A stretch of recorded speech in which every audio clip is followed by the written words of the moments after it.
पर्वत सी पिघलनी चाहिए, हो गई पीर पर्वत सी पिघलनी चाहिए, इस हिमालय से कोई गंगा निकलनी चाहिए।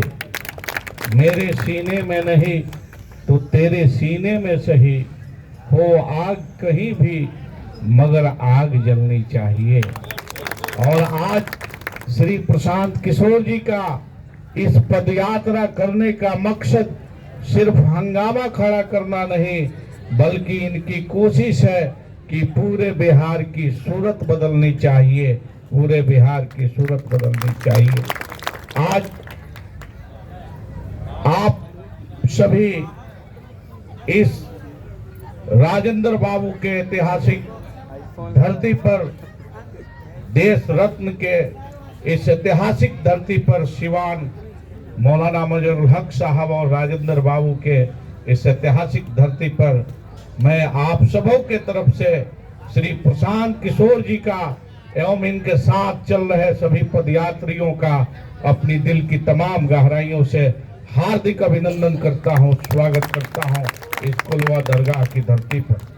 साथियों, देश के राष्ट्रपिता बापू ने जिस तरह से सरजमीने चंपारण से अपनी पदयात्रा और अंग्रेजों के खिलाफ आंदोलन करके इस देश से अंग्रेजों को बाहर करने का काम किया, इस देश को आजाद कराने का काम किया, आज ठीक उसी तरह से हमारे बीच बिहार के मिट्टी के लाल श्री प्रशांत किशोर जी दुनिया के तमाम सुख चैन को त्याग करके आज लगभग 140 दिन बीत चुके हैं, इनको पैदल चलते हुए, पद यात्रा करते हुए, पद यात्रा करने का इनका मकसद क्या है।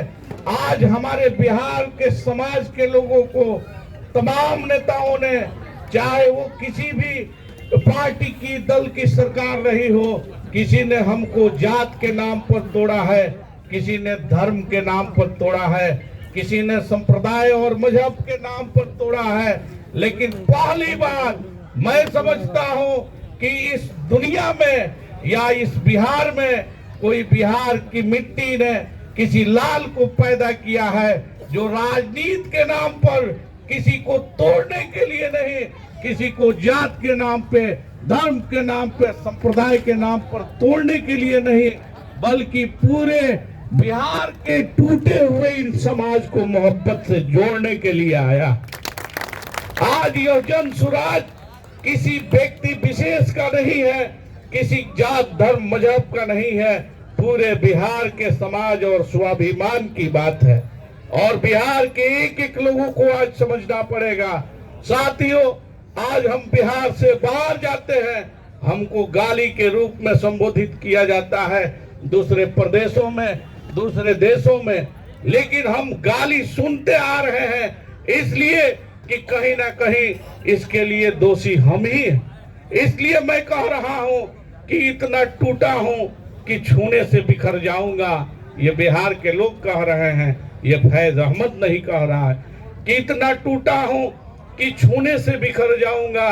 मैं तो दरिया हूं, समंदर में उतर जाऊंगा, मुझे सूली पे चढ़ाने की क्या जरूरत, मेरी हाथों से ये कलम छीन लो तो मैं मर जाऊंगा।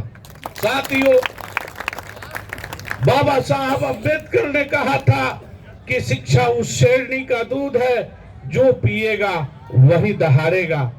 मेरे साथियों, आज हमारे बिहार में जो शिक्षा की व्यवस्था है, आज इतनी घटिया शिक्षा मिल रही है कि हमारे बच्चे गुणवत्तापूर्ण शिक्षा से वंचित रह रहे हैं और समाज में अपने आप को जिस तरह से स्थापित करना चाहिए, पूरे देश और दुनिया में जिस तरह से स्थापित करना चाहिए, शिक्षा के अभाव में नहीं कर पा रहे हैं, क्योंकि सरकारें बेहतर शिक्षा देने में अभी तक विफल साबित हो रही है।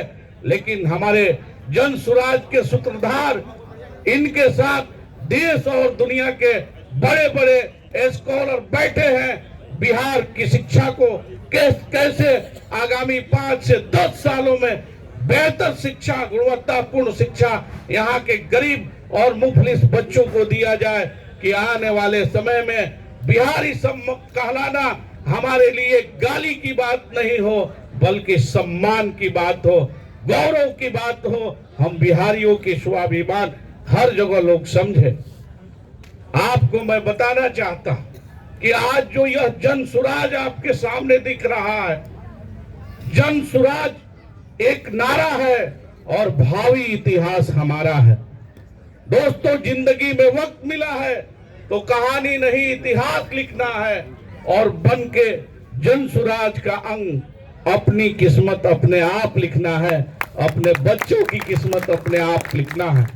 आज जरूरत है हम सबको एक साथ मिलके इस जन सुराज के बैनर तले बिहार को एक समृद्ध और बेहतर बिहार बनाने के लिए, अगर इस पहल से इस बैनर तले हम पीछे रह जाते हैं तो आने वाले समय में फिर इस बिहार को बेहतर बनाने के लिए कोई पैदा नहीं होगा। माई का लाल, मैं समझता हूं कि प्रशांत किशोर जी के नेतृत्व में ही बिहार को हम बेहतर बिहार बना सकते हैं। जो इनकी रणनीति है, जो इनकी राजनीतिक सूझबूझ है, उसके तहत हम लोग कदम से कदम इनके साथ मिला के चलेंगे तो आने वाले समय में बिहार टॉप 10 राज्यों में आने वाले 10 वर्षों में जरूर नजर आएगा।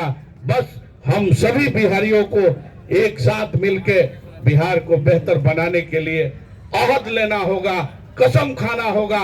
इस बेहतर बिहार को बेहतर बनाने के लिए विदेश से लोग नहीं आएंगे, दूसरे प्रदेशों से लोग नहीं आएंगे। बिहार वासियों को अपने बिहारीपन का एहसास करते हुए हम लोगों को एक साथ मिलके हर समाज के लोगों को, जिस तरह से गांधी ने देश को आजाद कराने के लिए क्या हिंदू, क्या मुसलमान, क्या सिख, क्या ईसाई, क्या जैन, क्या पारसी, क्या महिला, क्या पुरुष, सब लोग एक साथ मिलकर लड़ाई लड़े थे। आज ठीक उसी तरह से बिहार को बेहतर बनाने के लिए हम सबको मिलकर उसी तरह से लड़ाई लड़ने की आवश्यकता है।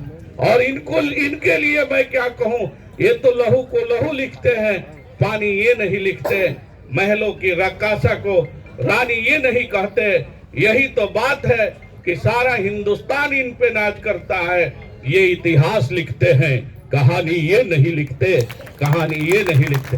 साथियों, दुनिया की कोई भी लड़ाई हो, चाहे वो आतंकवाद की हो, उग्रवाद की हो, माओवाद की हो, नक्सलवाद की हो या किसी तरह की व्यवस्था परिवर्तन की हो, अगर उसको हम जीत सकते हैं तो वो बस एक ही हथियार से जीत सकते हैं, वो है गांधीवाद रूपी हथियार।